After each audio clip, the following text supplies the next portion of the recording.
Well, being a producer of this show, I see interesting stories. One of those stories I saw, it basically said that kids cannot hold crayons in preschool because they're always holding tablets or smartphones. And it just led me to think about the other effects that it can have on the brain. So today we have Dr. Chandra from the Preferred Medical Group, and she's a pediatrician, and she's going to explain some things about screen time with children.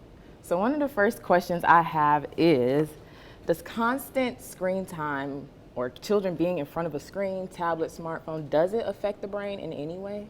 Absolutely. It's a great question and very, very relevant to what we are all dealing with today. I think the majority of families that I see are asking this question and dealing with how much is okay, and if okay, what is okay, because it's been a big debate over the last 8 to 10 years. So I think it's okay in moderation with some caveats attached to it. And the American Academy of Pediatrics actually came up with a statement on this about 3 years ago. And it's interesting that this set of recommendations from the American Academy of Pediatrics is more relaxed than their previous one. So essentially the message is, yes, it is okay, but in moderation. And they say under 18 months of age, we really don't encourage it, though. If a child is doing a video chat with a grandparent that lives far away, or talking to a parent that's deployed, it's okay. We always encourage the parent to co-watch with the child so they can reteach whatever they saw on screen. 18 to 24 months, again, they're saying be cautious and just watch high content programming, have the parent watch along with them. 2 to 5 years, they're saying high content programming that is interactive, it's not violent, it's pro-social, up to an hour a day. And 5 and above, you can go up to 2 hours a day. Now we know that in the teenage years, of course, that usage just all day, wake up, go to sleep. And that's when the ill effects come in. And I think as long as it's used in a controlled way, we can really use it to our advantage. Okay, so those games that we see, like ABC Mouse, those type of games, are they better for children probably like 5 and up? Because sometimes I see people with 2-year-olds and they're like, here, like if you're on a plane, if you're in a grocery store and they're like, mom, mom, mom, and they just give them the smartphone or they just give them the tablet. How can we gauge, like we give them the tablet, but as far as moderation, what programs should we pick for our children? Should we stick to those ABC Mouse programs? I'd say not necessarily, because we can use media both as a tool for teaching our kids, because some of the apps are fantastic. They're so creative, The way we teach ABC is different from the way the app teaches it, because it's fun and interactive as opposed to rote learning. And it cannot replace the human interaction, and I think that is the big message. Children obviously learn best when they're interacting with human beings and their social, emotional well-being and learning.